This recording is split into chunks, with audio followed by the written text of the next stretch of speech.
Banking sector আসলে বাংলাদেশে দীর্ঘদিন ধরে একসময় আমাদের এটা প্রাইড সেক্টর ছিল, এবং আমি মনে করি এখনও বাংলাদেশের one of the largest employers হচ্ছে কমার্শিয়াল ব্যাংকস।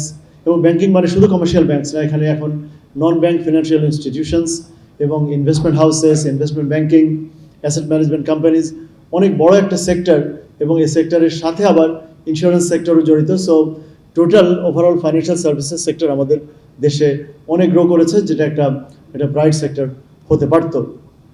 এবার সাথে যদি আপনি ডিএফআইগুলোকে ইনক্লুড করেন, যেমন ডেভেলপমেন্ট ফাইন্যান্সিয়াল ইনস্টিটিউশনস, যার মধ্যে দু একটা জন্য প্রয়াত রাষ্ট্রপতি জিয়াউর রহমানকেই আমরা কৃতিত্ব দিতে পারি, যেমন আইসিবি, বিএসবি, বিএসআরএস। এখন দেখুন বিএসবি, বিএসআরএস যে সময় কথা ছিল যে সবচেয়ে বড় বড় লোন দেওয়ার জন্য, যেমন বিএসআরএস এর ম্যান্ডেটই ছিল যে মিনিমাম লোন সাইজ হবে তাদের 50 লক্ষ টাকা। সে বিএসআরএস আর বিএসবি এখন মার্জড হয়ে বিডিবিএল, যারা শুধু হয়তো তাদের যে ভবন, সে ভবনের মানে বিভিন্ন ফ্লোর ভাড়া দিয়ে তাদের সে ভাড়ার ইনকাম দিয়ে তাদের চলতে হয়। তো এটা গ্রোয়িং একটা দেশে, যেখানে গত 50 বছর আমাদের জনসংখ্যা প্রায় 3 গুণ হয়েছে, ইনকাম প্রায় 10 গুণ, 10 থেকে 20 গুণ আমাদের অ্যাটলিস্ট 15 গুণ আমাদের পার ক্যাপিটা ইনকাম বেড়েছে। তো সেখানে আমাদের এই অবস্থা, তো মানে এই অবস্থা আমাদের হওয়ার কথা না। যে সেক্টরটা ইকোনমির একটা মানে ব্লাড সার্কুলেশন বা মানে সবচেয়ে বড় হৃৎপিণ্ড, মানে হৃৎপিণ্ডে যেখানে সঞ্চালন হওয়ার কথা, এর একটা বড় কারণ হচ্ছে আমাদের গভর্নেন্সের অভাব। রাষ্ট্রে যখন ম্যাক্রো লেভেলের দুর্নীতি, স্বজনপ্রীতি, দলীয়করণ এগুলো, এবং পরবর্তীতে আমরা দীর্ঘ সময় আমরা ফ্যাসিজমে দেখতে পেলাম, স্বৈরাচার, এক ব্যক্তির ইচ্ছা অনিচ্ছা সব কিছু চলা, এগুলোর একটা এসেনশিয়াল এফেক্ট কিন্তু পড়তে বাধ্য ইন অল সেক্টর। যেমন আপনারা দেখতে পাচ্ছেন যে শিক্ষায়, স্বাস্থ্যে কেন এত এত এত দুরবস্থা। মানে আপনি যদি হার্ট ফাউন্ডেশনে যান, সোহরাওয়ার্দী হসপিটালে যান, ঢাকা মেডিকেল কলেজে যান, আপনি বুঝতে পারবেন। যাই হোক, একই অবস্থা আমাদের মানে ন্যাশনালাইজড কমার্শিয়াল ব্যাংকসগুলো তো এখন আর কেউ অ্যাকাউন্ট খুলতেই নিরাপদ বোধ করেন না। অনেকেই এখন মনে করেন ঠিক আছে প্রাইভেট ব্যাংক, আরও যারা আর একটু ভালো আছেন তারা বিদেশি ব্যাংকে যাওয়ার চেষ্টা করেন। কিন্তু আমাদের এমপ্লয়মেন্টের জন্য আমাদের ওই যে একদম গ্রামীণ ব্যাংক থেকে শুরু করে সবচেয়ে মানে সারা দেশে যাদের শাখা প্রশাখা এক্সপ্যান্ডেড, তাদের উপর আমাদের রিলাই করার কথা। এবং সেখানে যদি এই পরিমাণ অসুস্থতা হয়, যেমন এক জনতা ব্যাংকেরই অ্যাসেট কোয়ালিটি রিভিউ দেখা গেল যে সেখানে 70% of the total loans and advances হচ্ছে নন পারফর্ম, মানে পারফর্ম করছে না। এর মানে হচ্ছে আপনার গ্যারাজে ধরুন 100টা গাড়ি আছে, তার মধ্যে 70টাই কোনো কারণে বিভিন্ন রকমের বিকল, কোথাও চাকা পাংচার হয়ে আছে, কোথাও ক্লাচ চলছে না, কোথাও ইঞ্জিন ইগনাইট করছে না, কোথাও মানে এই ধরনের বিভিন্ন বৈকল্যের শিকার 70%। একটা প্রাইভেট কমার্শিয়াল ব্যাংকগুলোর মধ্যে একটা আই থিঙ্ক এক্সিম ব্যাংক বা ইউনিয়ন ব্যাংক, এই দুটার যে কোনো একটা হবে, সেখানে একিউআর থেকে দেখা গেল যে 98.5% অফ দেয়ার লোনস এটা নন পারফর্মিং। যাই হোক, এগুলো নিয়ে কিছু ব্যবস্থা হয়েছে, এবং তারই একটা রেজাল্ট ছিল এই ব্যাংক রেজলিউশন অধ্যাদেশ। সেখানে অনেক আলাপ আলোচনার পর এটাই সবচেয়ে মানে ওই সময়ের জন্য বেস্ট পসিবল সলিউশন। ওনারা মনে করলেন যে 10টা, এবং আপনারা জানেন যে রাষ্ট্রযন্ত্রকে ব্যবহার করে ইসলামী ব্যাংক সহ অনেকগুলো ব্যাংকে রীতিমতো মানে লুট করা হয়েছে। এটা আমরা ব্যাংক রবারি বললে আন্ডারস্টেটমেন্ট হবে। তো আমি এটা নাম দিয়েছি যে পলিটিক্যাল ইঞ্জিনিয়ার্ড ওনারশিপ, যে ওনারশিপটাই আপনি মানে পলিটিক্যাল বা স্টেট ইঞ্জিনিয়ার্ড ওনারশিপ করে ওনারশিপ চেঞ্জ করেছেন। আমরা ইনস্টিটিউশনাল ওনারশিপ বা ফরেন ওনারশিপ, গভর্নমেন্ট ওনারশিপ এগুলো নিয়ে গবেষণা করি, কিন্তু এখানে দেখা গেলো যে স্টেট ওনারশিপও না, যে স্টেটের মেশিনারি ইউজ করে কোনো একজন বা একাধিক প্রাইভেট ইন্ডিভিজুয়ালস, এবং মানে প্রসেসটা এত ন্যাক্কারজনক ছিল যে একটা বিজনেস হাউস তারা 100 কোটি টাকা লোন নিল from one of the state banks, এবং সে 100 কোটি টাকা ট্রান্সফার করে, সে 100 কোটি টাকা দিয়ে তারা শেয়ার কিনলো অ্যাবাউট 2 to 3%। কারণ শেখ হাসিনা একটা আইন করেছে যে ব্যাংকের ডিরেক্টর হতে হলে মিনিমাম 2% শেয়ার হোল্ড করতে হবে। তো সেটা ইসলামী ব্যাংকের ক্ষেত্রে অনেক অরিজিনাল ওনারই তখন, আর তাদের হাতে 2% শেয়ার ছিল না। এটা সাচ এ লার্জ কোম্পানি, এখানে 2% অফ টোটাল মার্কেট ক্যাপ যদি আপনি শেয়ার বাজার থেকে কিনতে হয়, তাহলে অনেক মানে হাজার হাজার কোটি টাকার প্রয়োজন হয়। যাই হোক, তো সেই টাকা পাঠিয়ে দেওয়া হলো, পাঠিয়ে আমাদের বর্তমান রাষ্ট্রপতি ওনাকে প্রথম ব্যাংকের ডিরেক্টর বানানো হলো। তারপর তো বাকি আপনারা দেখেছেন যে কিভাবে একটা 5 স্টার হোটেলে, আই থিঙ্ক র্যাডিসন হোটেলে গিয়ে বন্দুক ধরে আমাদের রাষ্ট্রীয় একটা নিরাপত্তা সংস্থা বা একাধিক নিরাপত্তা সংস্থার সক্রিয় উপস্থিতিতে, এটা ডেইলি স্টারের স্টোরি, সেখানে ওনারশিপ নিয়ে যাওয়া হলো। এখানে ডক্টর ইউনূস স্যার এবং আমাদের প্রিয় ছাত্র বন্ধুরা, ছাত্রছাত্রী, তরুণ তরুণীরা যখন বাংলাদেশে একটা ব্যাপক ভিত্তিক আপরাইজিং, যেটাকে আমরা বিপ্লব বলতে ওই সময়, যদি 7ই নভেম্বর যদি ধরুন বিপ্লব ও সংহতি দিবস হয়ে থাকে, তাহলে তার চেয়ে 50 গুণ বেশি বিপ্লব হয়েছে 5ই আগস্ট 2024।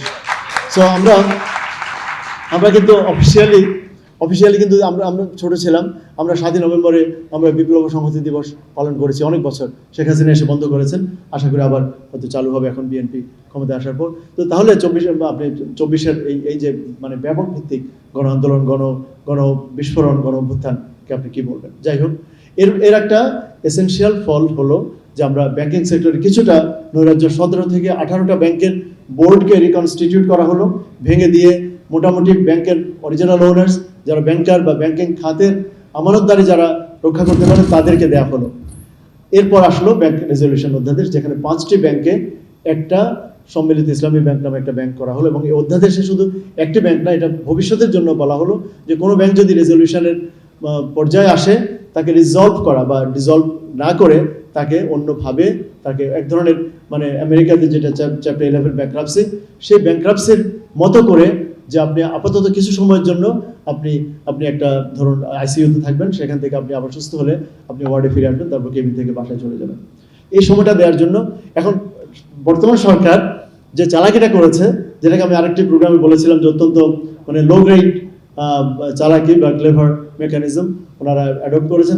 তার সাথে বলে দিলেন যে অব্যবহিত, যে যদি এই ধরনের ব্যাংক তার অব্যবহিত মানে রেজলিউশন যাওয়ার আগের যারা মালিক ছিলেন, তারা কেউ যদি আগ্রহী হন, তাহলে সরকার কর্তৃক ইনজেক্টেড, সরকার যে পরিমাণ টাকা এসেনশিয়াল জরুরি লিকুইডিটি তারুণ্য সহায়তা দিয়েছে সরকার, এর ওই দেয়া টাকাটার 7.5% দিয়ে তারা আবার মালিকানা ফেরত চাওয়ার আহ্বান জানাতে পারে।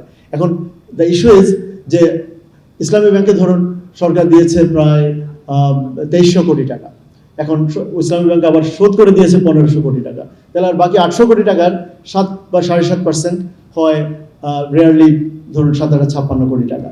তো এটা দিয়ে কিন্তু অনেকে, যাদের একটা দুটো বাড়ি আছে ঢাকায়, এটা বিক্রি করে বা আপনি মানে গুলশানের হয়তো 5 কাঠা জমি বিক্রি করে আপনি এই ব্যাংকের মালিকানা চাইতে পারেন।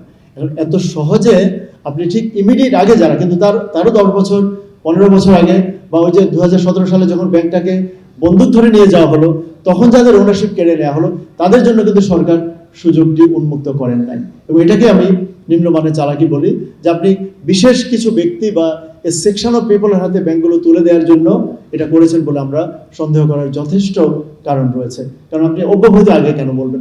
আপনার যদি মনে হয় যে ঠিক আছে সরকার ব্যাংক চালাতে পারবে না বা ব্যাংক চালাতে যাবে কেন, তাহলে আপনি বলতে পারেন যে পুঁজি বাজারে সেই ব্যাংকের আমরা ওনারশিপ আমরা ইস্যু করবো। সো সাধারণ মানুষ যাতে আবার সেটাকে রিক্যাপিটালাইজ করে, সেটা আপনি কেন রিপ্রাইভেটাইজ করবেন? আপনি রিক্যাপিটালাইজ করে সেই ব্যাংকে সাধারণ মানুষের কাছে মুক্ত করে দিন। কোনো বিজনেস হাউস বা অন্যান্য ব্যাংক বা অন্যান্য যারা সুস্থ ব্যাংকগুলো আছে, তারা সেই মালিকানাটা গ্রহণ করতে পারত। এরকম অনেকগুলো চালাকি সেখানে করা হচ্ছে। তারপর এনপিএল, যে নন পারফর্মিং লোন, সংশ্লিষ্ট ব্যাংকের নন পারফর্মিং লোনের এবং ওই সংশ্লিষ্ট মালিকরা নিজেরাও যদি ডিফল্টার হয়। আরেকটা কথা দেখুন, এখানে কিন্তু অযোগ্যতার তালিকায় বলা হয়নি যে যারা ওই ব্যাংকের আগে লুটের সাথে জড়িত, যারা হাজার হাজার কোটি টাকা বা যারা দীর্ঘদিন ধরে ব্যাংকের টাকা দিচ্ছে না, ডিফল্ট করছে, তারা এই ধরনের সুযোগ দিতে পারবে না, কথা বলা হয়নি। আপনি পড়ে দেখুন 18 ক। সেখানে আরেকটি, এটা একটি চালাকি, যে এগুলো মানে ক্লিয়ার ডিসকোয়ালিফিকেশন, স্পেশালি ব্যাংকিং সেক্টরে, যেখানে মূল মানে পুঁজি, মূল ক্যাপিটালটা হচ্ছে ট্রাস্ট। যে ট্রাস্ট যারা ব্রিচ করেছে, যারা ব্যাংকের টাকা দেয় নাই, যেখানে আপনি মাত্র $100-200 ডিফল্ট করলে যেখানে আপনার মানে ক্রেডিট কার্ড, আপনার ফিউচারে যে কোনো ক্রেডিট নেওয়ার রাস্তা বন্ধ হওয়ার কথা। সো নন পারফর্মিং লোনের কোনো টাকা ফেরত দেওয়ার কোনো কথা নেই। সেখানে ব্যাংকের আগে যে ক্যাপিটাল শর্টফল, সেগুলো রিক্যাপ করার কোনো কথা নেই। শুধুমাত্র আপনি সরকারের ইনজেক্টেড টাকার 7.5% দিয়ে আপনি ব্যাংকের মালিকানা চাইতে পারেন। এটাকে আমি মনে করি যে একটা অসৎ উদ্দেশ্যে করা হয়েছে বলে আমরা, অফকোর্স কারোর উদ্দেশ্য তো একমাত্র অন্তর্যামী জানেন, করা হয়েছে বলে আমাদের ধরে নেওয়ার সঙ্গত কারণ আছে।